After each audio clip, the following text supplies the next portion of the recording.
हाल ही में व्यासी डैम के कारण लोहारी गांव जलमग्न हो गया है।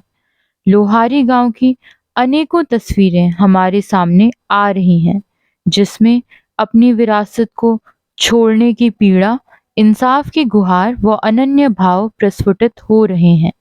तो इसी बीच ग्राउंड जीरो रिपोर्टिंग के लिए संवाद विद एके की टीम आज निकल पड़ी है लोहारी की ओर।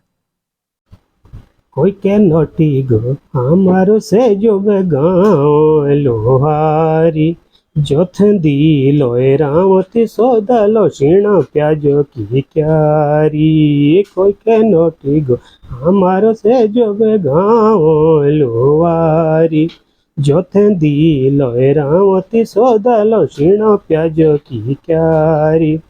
सोते निज को गाँव तो प्यारो सो भेजो दो आहारी।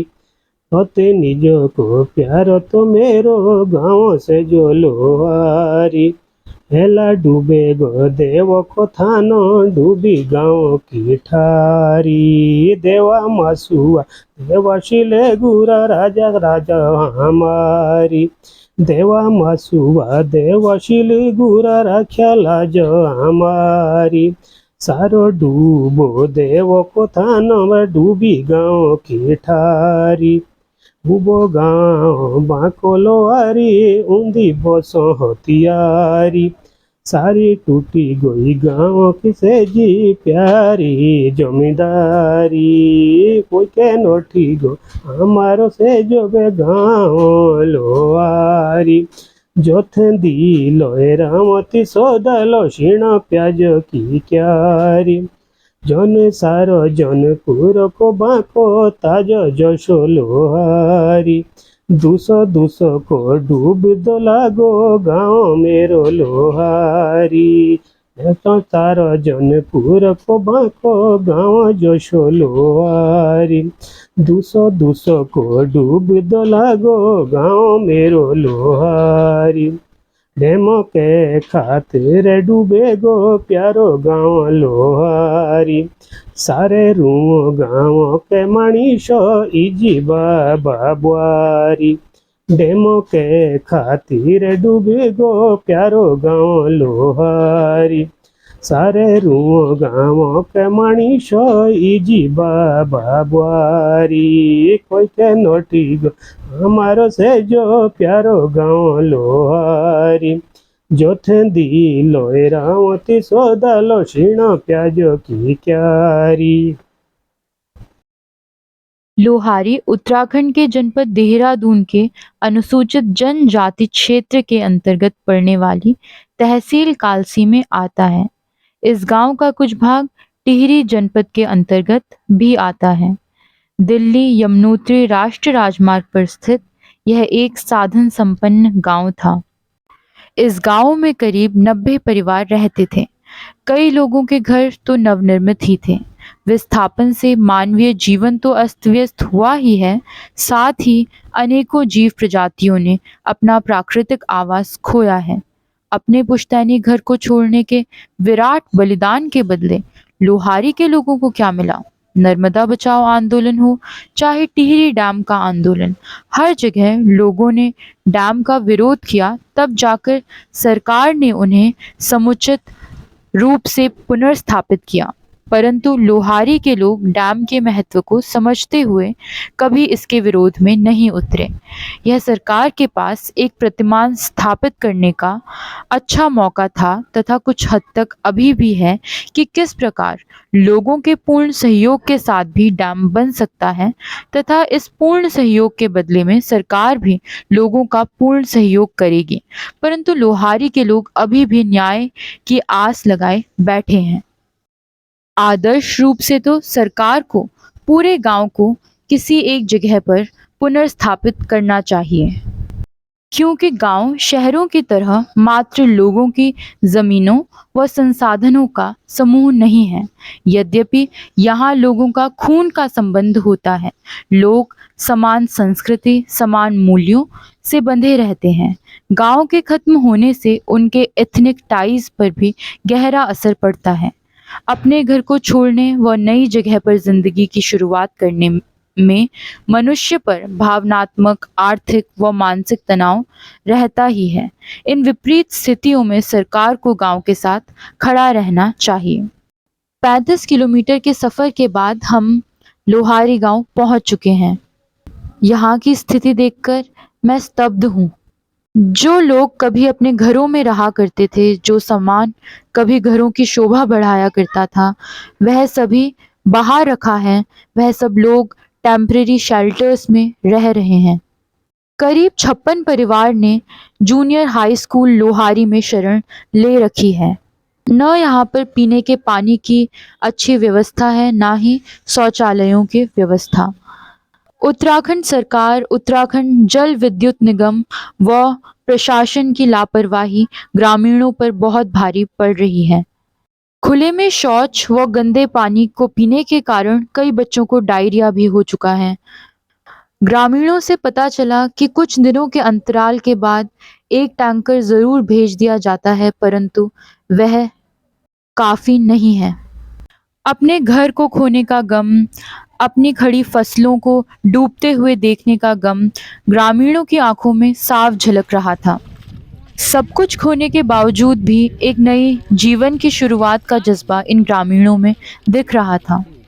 कुछ महिलाएं अपना बचा खुचा अनाज सुखाकर रख रही थी। यही जीवन है। अनेकों दुखों, विभिन्न समस्याओं के बाद भी सतत जीवन में चलते रहना। कल तक लोहारी एक संपन्न गांव हुआ करता था, लेकिन दुनिया को जगमगाने के लिए एक डैम बनाने की खातिर इसने जल समाधि ले ली। चलिए लोहारी के दुख को लोहारी के लोगों से ही जानते हैं।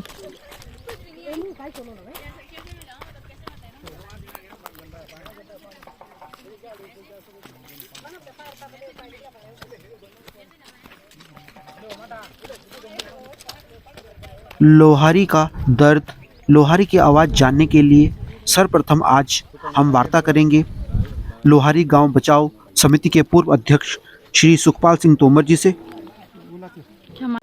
अब जब 1972 में पहले क्या कहें सबसे पहली बार जमीन का अधिग्रहण हुआ था, तो यहीं पे जहाँ सरकारी कॉलोनी है यहीं पे हमारे बिल्कुल एकदम बैक साइड में, तो सबसे पहले यहाँ का अधिग्रहण किया इन लोगों ने। तो हमारे जो बुजुर्ग थे कम पढ़े लिखे थे, गांव में एक आधा आदमी पढ़ा लिखा होता था। हम जौन सारी जनजाति के लोग तो ऐसी पहले से एसटी के लोग पिछड़े वर्ग में पहले ही आते हैं। तो उस समय क्या हुआ भाई साहब की इरिगेशन सिंचाई विभाग के पास ये परियोजना थी। सिंचाई विभाग के एक्शन साहब थे उसमें, और तहसील से एक तहसीलदार और हमारे खत के कुछ गणमान्य व्यक्ति थे, उनकी भी आज देहांत हो चुका है। तो उन्होंने एक सरकार के इनके साथ एक वो बनाया था कि यदि आप अभी जमीन ले रहे हो कॉलोनी के लिए, यदि आप इसके बाद हमको जमीन लेंगे तो हमको जमीन के बदले जमीन ही चाहिए, हम पैसा नहीं लेंगे। बाकायदा लिखा हुआ हमारे पास, वो हर जगह हर पटल पे हमने लिखा है, लेकिन कौन सुन रहा। लेकिन भाई साहब सबसे बड़ी दिक्कत ये हो गई कि इन्होंने उस समय जमीन का अधिग्रहण करवा लिया। अनपढ़ लोग थे, जैसे पैसों की आवश्यकता भी थी उस समय, ठीक है, अपने बच्चे ज्यादा होते थे पहले। आज तो चलो सरकार ने मानक लगा दिया 2 बच्चे 1 बच्चा। उस समय किसी के 5 थे, किसी के 7 थे, किसी के 10। जैसे हम 10 भाई बहन थे, ठीक है, 5 भाई थे, 5 बहनें थी, तो उनके आगे आर्थिक समस्या भी थी। तो सरकार ने उनको क्या किया कि किस्तों में उनको जो है जमीन का पैसा देते गए। उन्होंने बच्चों के पालन उसमें लगाया, कहाँ खेती बाड़ी का। अब उन्होंने सोचा चलो हमारी दाएं भी जमीन है बाएं भी जमीन है, ठीक है, तो इतना पैसा नहीं दिया कि वो नीचे जाके कहीं पे जमीन ले लेते। फिर 1972 से 90 तक, फिर 92 में भाई साहब ये प्रोजेक्ट बंद हो गया। 92 में बंद हुआ तो हमने सोचा कि चलो भाई अब ऐसे 92 से और 2013 तक ये परियोजना बंद ही रही।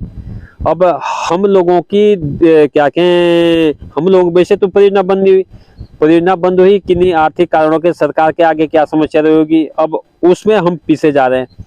2013 में जब क्या कहें दोबारा काम शुरू हुआ 14-15 में, फिर हमने जब हम लोग थोड़े पढ़े लिखे गांव में थे, हम लोग इकट्ठे हुए यार कि हमारे जमीन का हमारा गांव बसना है, जाना है, डूब क्षेत्र में आयरा काम शुरू हो गया, तो हमें कहीं एक जगह शिफ्ट कर दें कहीं पे। तो हमने फिर एक अपने कमेटी का गठन किया, अपने गांव की एक कमेटी बनाई हम लोगों ने। उस पे, उस आधार पे फिर क्या हुआ कि हम सरकार के पास हमारा पत्राचार चलता रहा।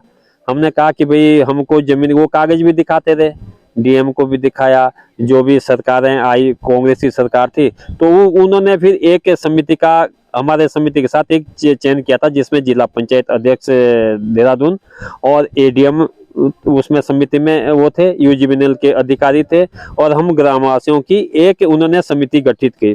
उन्होंने कहा कि यार इनको विस्थापित करना है तो जमीन का चयन किया जाए। तो 4 जगह इन्होंने जमीन का चयन किया। जैसे सबसे पहले तो डेयरी फार्म कालसी तहसील में, फिर उन्होंने क्या कहें जीवनगढ़ रेशम बाग की जमीन जीवनगढ़ अंबाड़ी में, जो तहसील विकासनगर में आती है। तीसरी जमीन उन्होंने बाड़वाला चिलियों में, वो भी तहसील विकासनगर में आती है। चौथी जमीन उन्होंने डाक पत्थर में बैराज के नीचे लगती हुई जमीन थी, बल्कि कुछ उसमें समाज की जमीन भी थी। तो वहाँ के लिए तो गांव वालों ने कहा कि भाई एक नदी किनारे से हम आए, दूसरी जगह आप बसाओगे, ये ठीक नहीं यहाँ पे। फिर आया कालसी डेयरी फार्म का मामला, उनके एमडी इनसे बात हुई, डायरेक्टर से बात हुई, उन्होंने कहा कि जी सिंधी गाय का वो है यहाँ पे ये, और हम इसको पूरे उसमें उसी में 2 जगह मेरे ख्याल से, एक एमपी में कहीं पे, एक यहाँ पे, उसके लिए भी ना नुकुरोगे। फिर आई अंबाड़ी यहाँ की बात है, चिलियों की बात, वो रिजर्व फॉरेस्ट की जमीन थी भाई साहब। उसमें हमारे इन नेताओं ने कहा कि जी ये तो रिजर्व फॉरेस्ट की जमीन है, इसका जो भी सुनवाई होगी वो सेंटर से होगी, सेंटर में कौन आएगा जाएगा। फिर बचती थी हमारे पास रेशम बाग जीवनगढ़ में, उसकी जमीन। फिर पहले ये इसमें भाई साहब 14 भी गया, 15 भी गया, 16 में जाके ये इनके जो इनकी गवर्नमेंट थी क्या कहें, उसमें जो कांग्रेस के कृषि मंत्री थे वो थे राजेंद्र भंडारी जी। उन्होंने भी पहले नानुकुर की, फिर हम लोग उनके पास गए कि जी हमें गांव बसाना है, हम वहाँ से विस्थापित हो रहे हैं, और जितनी जमीन हमारी जा रखी है उतनी जमीन आपके पास है, इसको दिला दो। तो उन्होंने बेचारों ने उसको किया। फिर कैबिनेट में 2017 में जो है 3 जनवरी 2017 को एक कैबिनेट में प्रस्ताव पारित किया कि भाई जो रेशम बाग अंबाड़ी की जो जमीन है लखवाड़ 82 से पूर्ण प्रभावित लोहारी के गाँव वालों को यहाँ पे बसाया जाए। हम भी खुशहाल हो गए, चलो यार हमारा गांव की व्यवस्था भी हो जाएगी, जितनी जमीन गई हमारी वो जमीन भी हमको मिल जाएगी, चलो जी चलते रहे। फिर क्या होता है कि उसके बाद जो है आचार संहिता लग जाती है। वो कैबिनेट में फैसला तो हो गया, लेकिन उसमें जियो नहीं हो पाया। तो उसके बाद सरकार चेंज हो गई, इनकी बीजेपी की सरकार आती है। इन्होंने जैसे ही इनकी तीसरी चौथी कैबिनेट थी, उसमें उस प्रस्ताव को कैबिनेट में लाके इन्होंने उसको स्थगित कर दिया। यदि निरस्त करते तब हमारे पास समय था, चलो भाई हम धरना प्रदर्शन करते, कुछ अपने आवाज को बुलंद करते, स्थगित। हमने सोचा कि चलो यार और फैसले तो इन्होंने निरस्त कर दिए, ये हमारा वाला फैसला है, इसको स्थगित किया तो सरकार हमारी सुनेगी। फिर चलते रहे। फिर क्या हुआ कि माननीय विधायक जी चौहान जी, मुन्ना सिंह चौहान जी, हमने फिर जुड्डो में धरने देने की बात करी। तो उनको वो बात जैसे पहुंची उन तक, उन्होंने कहा कि यार देखो हमारी सरकार है, त्रिवेंद्र राव जी की आए थे उस समय, उनकी त्रिवेंद्र राव जी की सरकार, और हम ये नहीं, इसमें विश्वास नहीं रखते धरना प्रदर्शन पे, हम तो काम पे विश्वास रखते हैं। आप धरना मत कीजिए और मैं आप लोगों के बीच में आ रहा हूँ। हमने भाई जी टेंट टूट लगा रखे थे वहाँ पे। आए विधायक जी का, भाई चलो ठीक है, हमारे विधायक जी हमारे साथ में, कोई बात नहीं। जब जिला पंचायत का इलेक्शन, ज्यादा दूर की बात ही नहीं करता मैं, जिला पंचायत का जब इलेक्शन था, श्रीमती मधु चौहान जी यहाँ से हमारी कैंडिडेट थी जिला पंचायत की, तो हमने सारे पूरे गांव के वोट भाई जी सब उनको दिए, सारे चौहान जी के साथ थे, पूरा गांव चौहान जी के साथ था। एकमात्र गांव हमारा ऐसा है, इसका पूरा पता भी लग जाता है क्योंकि इसकी वोटिंग एक ही जगह होती है। तो मैंने कहा भाई चौहान क्यों नहीं विश्वास करना था, हमारे घर के आदमी थे, रिश्तेदारी में भी आते हैं, जौनसार के रहने वाले हैं, हमारी पीड़ा को बखूबी जानते भी थे वो। तो हमने उन पे विश्वास करके वो आगे जी लावा लश्कर लेके, उसमें एसडीएम विकासनगर भी, एडीएम भी, यूजीबीएनएल वाले भी आगे गांव में, उन्होंने गांव वालों को बहलाया पुछलाया कि जी 15 दिन का समय दे दो, आप ये धरना उठाओ, और 15 दिन के अंदर जो आपका स्थगन कर रखा है कैबिनेट का फैसला, उसको हम बहाल करवाते हैं। मैंने कहा चलो ठीक है। सबने वो किया, उनका स्वागत किया उस चीज के। भाई साहब वो दिन रहा जिस दिन चौहान जी यहाँ पे आए, उसके बाद 4.5 साल तक हमारे पैर घिस गए, देहरादून जाते जाते, जहाँ भी जाते थे हमारी माताएं भी, बहनें भी, हम जाते गए उनके पास, और यही आश्वासन देते, अरे नहीं मैं कर रहा हूँ, एक बार तो वकील साहब जी को भी उन्होंने रात को डिनर में बैठे हुए थे, एक जगह बोल दिया कि गांव वालों को बोल दो मैंने काम कर दिया। तो विश्वास कैसे नहीं करना था भाई साहब। 4.5 साल के बाद भाई साहब 5 जून को जब क्या के यहाँ पे इन जल विद्युत निगम वालों ने इसका वो काम जो टनल थी उसको बंद करने का काम किया, जिसमें पानी ज्यादा था साइड में। इधर तो डैम का काम चलता था, कौन से टनल बोलते हैं उसको, बाईपास, हाँ। तो उसको बंद करने का हम गांव वालों को लगा पता, ये तो पानी भर रहे हैं यहाँ पे, हमारा कुछ हुआ ही नहीं अभी तक। आनंद फानंद में सबने फोन फान किए, हम दूसरे दिन जो है क्या क्या पहुंच गए वहां पे जुड्डो में, हमने काम बंद करवा दिया कि भाई हमारी विस्थापन की समस्या सारी जस के तस है, आप पानी भर रहे हैं इसमें। उन्होंने कहा कि नहीं जी हम इसको ट्रायल कर रहे हैं। ये मैंने कहा ट्रायल कुछ नहीं, आप इस काम को बंद करें, नहीं तो हम आहुति देंगे यहीं पे, हमारा जब तक विस्थापन नहीं हुआ तब तक आप कैसे वो कर रहे हो भाई साहब। फिर उन्होंने चलो काम बंद कर दिया जी। उसके बाद फिर 10 जुलाई को हम माननीय विधायक मुन्ना सिंह जी के पास जाते हैं कि चौहान जी हमारा तो सब कुछ तहस नहस हो गया, आपने कहा था कि जी मैं आपको जमीन दिला रहा हूँ और क्या कहें भले मैं आपका ही काम कर रहा हूँ। फिर मेरे बच्चे ने पूछ लिया कि जी हमारा काम कहाँ कर रहे हैं आप ये बोले आप लोगों का ही काम कर रहा हूँ। मेरे को कितने साल बोले उन्होंने, 40 साल से मैं आप लोगों का ही काम कर रहा हूँ। हमने बोला कि 40 साल छोड़ो, आप 4.5 साल बोलो, 4.5 साल में आपने लुहारी वालों के लिए क्या किया चौहान जी। भाई इतना क्या कहना था भाई साहब, वो तो आग बबूला हो गए गांव वालों को ऊपर चढ़ के, माताएं बहना हमारे सब की कि तुम्हारी हिम्मत कैसे हुई मेरे घर पे आने की। जबकि न्योता उन्होंने खुद अपना भेजा था कि आ जाओ बैठ के बात कर लेते हैं। और जो शब्दों का प्रयोग उन्होंने किया भाई साहब हमारे ऊपर, फिर वो दिन रहा आज का दिन। चौहान जी तो गायब हो गए। अब हम लुहारी वालों को हमारे ऐसी स्थिति कर दी कि हम न तो मरने लायक रहे न जीने लायक रहे। घर मकान हमारे सारे टूट गए, कि खेती बाड़ी हमारी सारी खत्म हो गई। पशुओं को किसी ने आजकल अपने रिश्तेदारों को दे दिया, किसी को बेच दिया है। और हम लोग अपने आप ये जूनियर स्कूल में आज आके पड़े हुए हैं। शासन प्रशासन ने आंखों में पट्टी बांध रखी है, जो वो ऐसे चलते हैं जैसे जल विद्युत निगम कहता है उस हिसाब से चल रहे हैं। ये शासन प्रशासन तो बिल्कुल ऐसे हो रखा। तहसील का और काश्तकार का तो एक चोली दामन का साथ होता है। हमारे सौरभ बसवाल जी एसडीएम थे वहां पे, उनको कहा एसडीएम साहब को, साहब ऐसा क्यों कर रहे हो, हमारी समस्या को आप आगे बढ़ाइए, आगे पहुंचाए। लेकिन सुनने को जो जल विद्युत निगम कह, हमने तो ये महसूस किया है जो जल विद्युत निगम कह रहा है शासन प्रशासन भी वही कह रहा है। किसी हमारे काश्तकारों की आवाज कहीं नहीं जा रही है, हमारी आवाज को दबाया जा रहा है। देखते हैं हम भी कब तक दबाते रहेंगे। लेकिन अब यहाँ पे पानी भरा जा रहा है, पानी भर रहे हैं, जबकि इनका इतना लेवल नहीं है। आगे लखवाड़ चलना भाई साहब यहीं पे उसकी फाउंडेशन खुद ही करनी है। अगर आप इतना पानी का लेवल रखोगे उसकी फाउंडेशन कैसे बनेगी लखवाड़ की।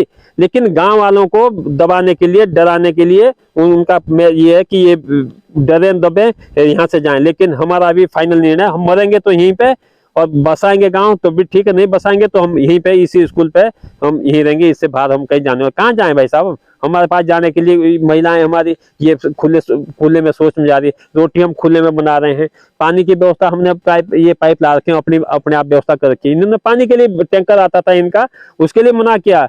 फिर उनको राणा जी है, नारायण सिंह राणा जी है बेचारे वहाँ क्या के गढ़वाल के, उनका फोन आया इत्तेफाक से। मैंने कहा राणा जी, मैंने कहा सर एडीएम साहब को बोलो पानी तो हमारे लिए व्यवस्था करा दो। 2 दिन तो भेज दिया, तीसरे दिन टैंकर हटा दिया, बोल दिया उन्होंने कि हम पानी नहीं भेजे। तब उन्होंने दोबारा एडीएम से बात करेगी तो पानी का टैंकर तो खैर भेज रहे हो।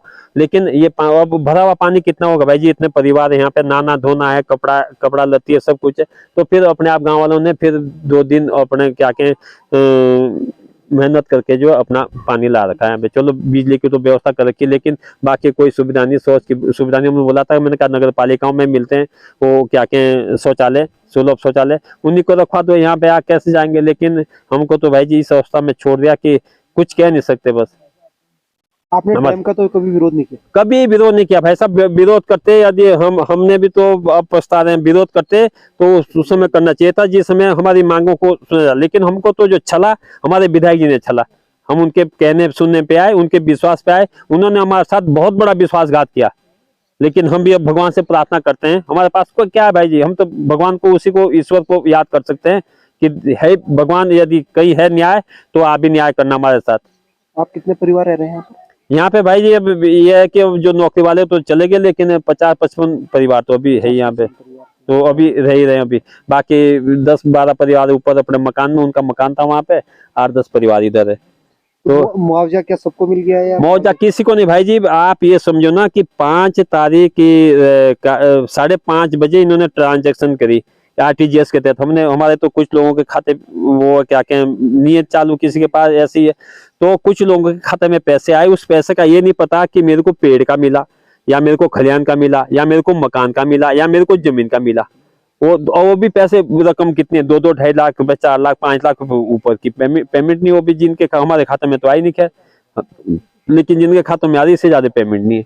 बताओ भाई जी, उस 4-5 लाख रुपए से आदमी क्या करेगा। रेट नहीं उन्होंने डिसाइड किया कि भाई क्या रेट दे रहे हैं हम आपको, मकानों के रेट नहीं डिसाइड किए कि हम क्या दे रहे हैं आपको, कुछ नहीं। सीधी एक वो है क्या कहते तानाशाही वाला वो है कि लो भैया ये है और जाओ यहाँ से बस। तो जो डूब क्षेत्र में जो मकान गए हैं वहाँ पर आपका पूरा संपन्न मकान, सबके पक्के मकान? सबके पक्के मकान थे भाई जी। सब कुछ निकाल नहीं पाया, आधा अधूरा निकाल लिया। बाकी खड़ी फसल है, हमने इनको ये भी कहा था। फिर हमने डीएम साहब के यहाँ भी गुहार लगाई कि हमारी खड़ी फसल है, गेहूं साल भर की फसल हमारी, उसको काटने दो। लहसुन, प्याज, बीन, क्या कहें राजमा, सारी आगे मशीन चल रही थी। कुछ तो गेहूं बह गए, कुछ खड़े काटने के लिए रह गए। जो अब पीछे पानी आ रहा था, आगे हम क्या कहें वो गाते भूसा सारा बह गया। वो भूसे का क्या करना है, जब गेहूं नहीं लगी हाथ तो क्या करते। फिर हमारे साथ हमने बोला था कि 15 दिन का टाइम तो दे दो, हमने जाना तो है एक दिन, ये तो हमको होता था कि जाना था, लेकिन कहाँ जाना है इसकी व्यवस्था तो कर देते कम से कम। अब 4 क्वार्टर इन्होंने दो बिल्डिंगें वहां प्लान में दे रखी है। अब वो इनका कहना, आंखों में पट्टियां बांध रखी सरकार ने, इनका कहना है कि आप प्लान खेड़ा जाइए। हमारा पशु यहीं पे है, हमारी 100 बीघे जमीन हमारी शेष अभी बची हुई जो एक्वायर नहीं हो रखी है, उसके हम काश्तकारी, हर आदमी नौकरी सर्विस वाला तो है नहीं, कोई अपनी गाय पाल के अपना गुजारा कर रहा है, कोई लकड़ी काट के गुजारा कर रहा है। तो ये सारी चीजें थी, अब सारा हमारा पीछे रह गया। आप खाने के लिए, सोने के लिए, सोच करने के लिए तो वहां जाओ जी प्लान, और काम करने के लिए आप यहाँ आ जाओ।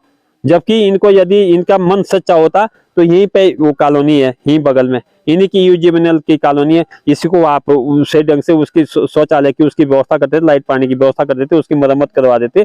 गांव वाले यहाँ से बैठ के, बुरा भी नहीं लगता इतना। गांव में तो भाई जी जैसे है ना, एक आदमी मरता है ना घर पे, तो 2-4 दिन में उसका भी क्या कहें चलो आदमी भूल जाता है, लेकिन यहाँ तो रोज ऐसे लग रहा है जैसे रोज मर रहे हैं हम लोग। रोज मातम छा रखा, बच्चों को कोई 2-3 आदमी को तो एडमिट करने पड़े वहां पे, हाई ब्लड हो गया है, कोई बच्चों को 2 दिन उल्टी दस्त हो गए सबको। अब खुले में कहीं पता नहीं क्या कैसे, पानी भी साफ नहीं था, कैसे पानी लाया है। तो बहुत सारी चीजों से भाई जी अब आज के दिन में जैसे हम नरक में हैं, नरक का वो भोग रहे हैं, पता नहीं हमने पिछले जन्म में क्या होगा जिसका तो आप लोग अपना मकान इसी जो 100 बीघा जमीन है इसी में बना? इसी में हम ये चाह रहे हैं कि हमें एक तो जनजाति क्षेत्र के लोग हैं, हमारी संस्कृति है, हमारे देवी देवता होते हैं, वो भी हमारे साथ में रहते हैं, और हम समूह में रहना पसंद करते हैं, न कि अलग अलग।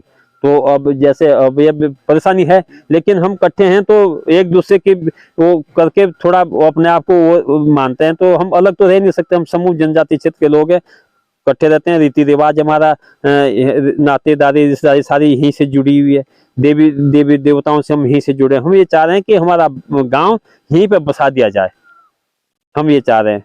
और जो बिगड़ना का तो बिगड़ गया, लेकिन कम से कम भाई जी हम तो आज 52-53 साल की उम्र होगी, हम तो जो करना था हमने कर दिया, हम तो बर्बाद हो गए।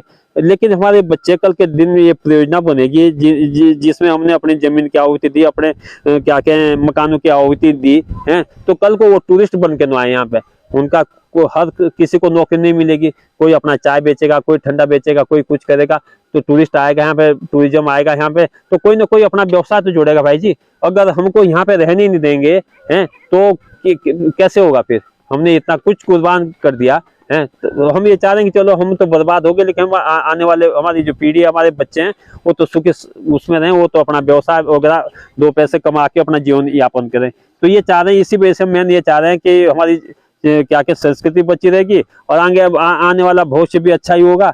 तो इसलिए हम गाँव को यहीं बसाना चाहते हैं, मेन हमारा यही है।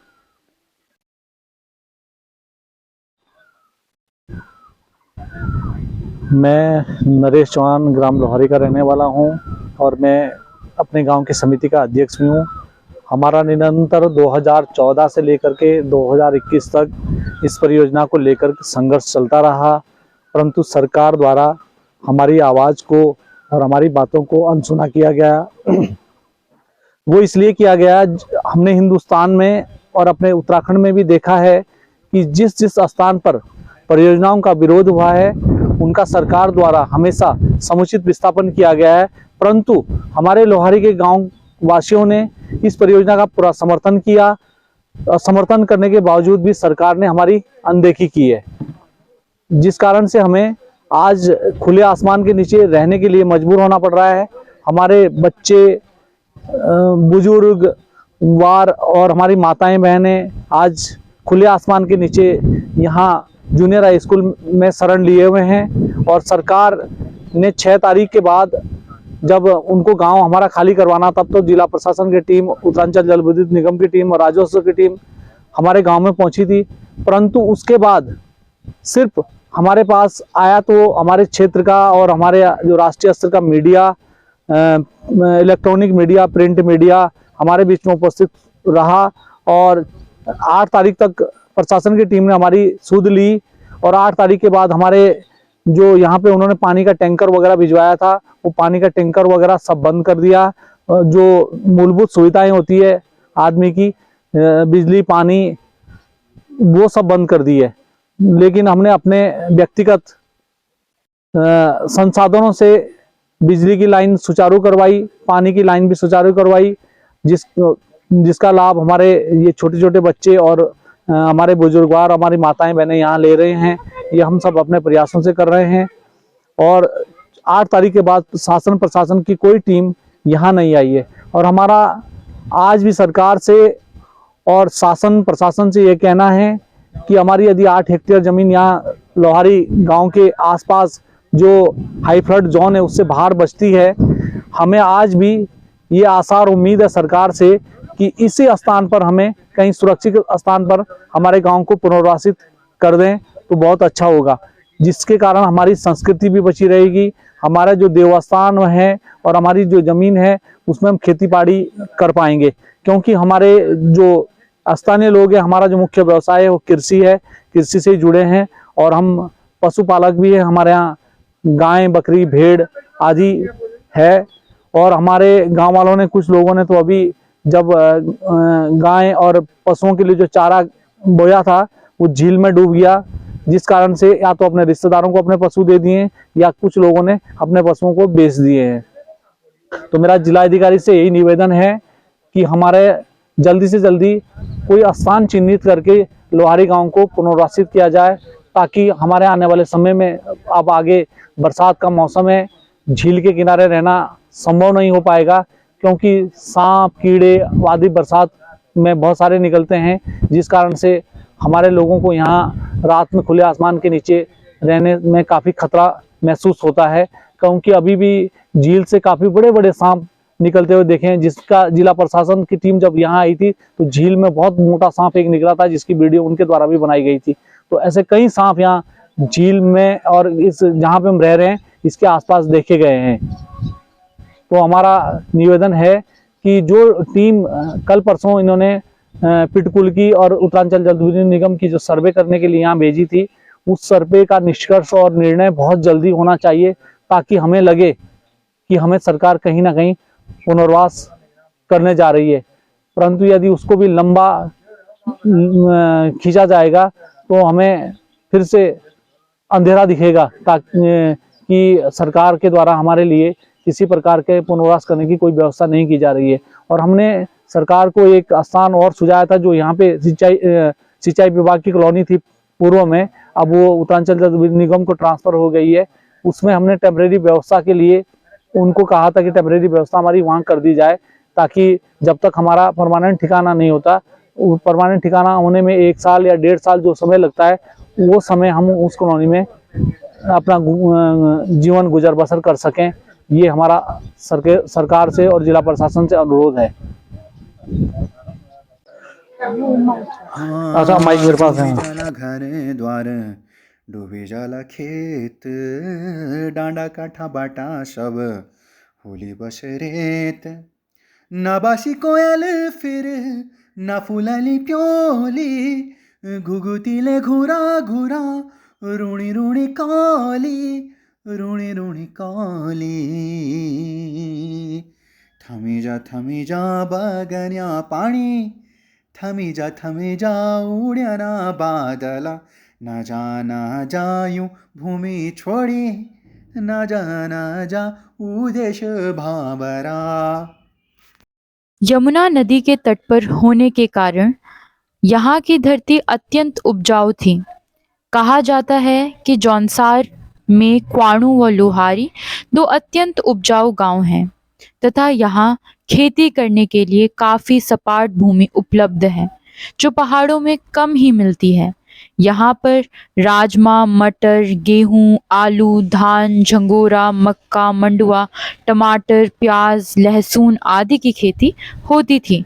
भीमल, खड़ीक, आम, लीची, कटहल, अमरूद आदि पेड़ों से घिरे इस गांव ने देश को जगमगाने के लिए आज जल समाधि ले ली है। हाँ डूबी जाला घर द्वार डूबी जाला खेत डांडा काठा बाटा सब होली बस रेत ना बासी कोयल फिर ना फुलाली प्योली घुघुतीले घुरा ये सामने सारी उखड़ खेती होती थी जिसमें पानी नहीं लगता था, और इसके बाद ये सारी खेती सिंचित खेती थी हमारी इधर, ये सारी गांव तक लगती हुई ये सारी जलमग्न हो गई है। और इधर पशुओं के लिए बरसीन बोई हुई थी, उधर वाली क्यारियों में लहसुन, प्याज, बीन्स और मटर लगे हुए थे, जिसमें से कुछ अभी ये ऊपर वाली जो क्यारियां थी उसमें अभी भी बीन्स वगैरह बची हुई है। इनको सबको मैं आपको अभी दिखाता हूँ। ये बीन्स की खेती है, यहाँ पे पूरे में बीन्स बोई हुई है।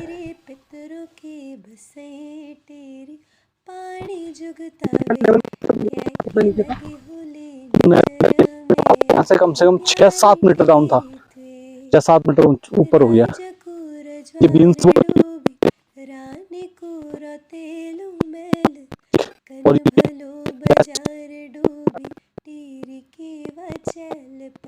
ये सारी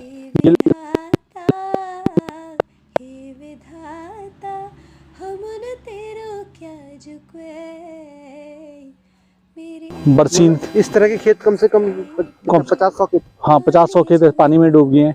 और सामने देखो लीची, आम के पेड़ खड़े हैं जिनमें अभी फसल लगी रही थी, सब खत्म हो गया, सब पानी में डूब गया।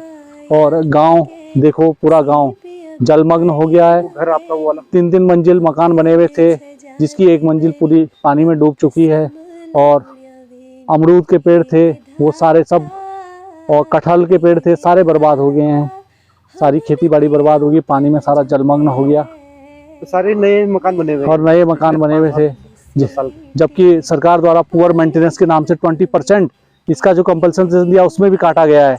जबकि सारे मकान यदि इसका टेक्निकल सर्वे करवाया जाए तो सारे मकान लगभग नए बने हुए थे। जो हमारे पुश्तैनी मकान थे वही थोड़े बहुत पुराने थे, बाकी सारे नए मकान बने हुए थे, अच्छे वेल कंडीशन में थे। परंतु सरकार के द्वारा 20% तब भी काटा गया है। जो ये छानिया इनका तो अधिग्रहण नहीं है ना? ना, ये अधिग्रहण में नहीं, अधिग्रहण वाली जमीन ना नहीं, ये नहीं, अधिग्रहण से बाहर है। ये अधिग्रहण से बाहर है, तो मतलब गांव वाले अभी इन्हीं में रहेंगे। हाँ, अभी अपना गुजर बसर फिलहाल इसी में कर रहे हैं। ये देखो एक पिलर वो लगा हुआ और एक पिलर पर सामने लगा हुआ, ये सामने लगा हुआ पिलर, ठीक है। और वो सामने वो डिग्गी होती थी। हाँ, पानी की टंकी थी, वो पानी की टंकी थी। और ये जो टोटल हमारे जो ये जलागम द्वारा पाइपलाइन की पूरे में व्यवस्था कर रहे थे, इसको भी टोटल सिंचित बना दिया गया था। अब उसी का था टैंक, ये वाटर टैंक यहाँ पे, ये सारी सिंचाई होती थी इसमें। और ये इस पोर्शन से स्कूल के पास से लेकर के वो नाले तक टोटल ये हमारी जमीनें बची हुई है। बगीचे लगे हुए सामने, इस वाले एरिया में सारे बगीचे लगे हुए हैं आम के, लास्ट तक जाकर के, जो अभी भी हाई फ्लड जोन से बाहर है। ये पेड़ कम से कम 100 फीट के तो होंगे।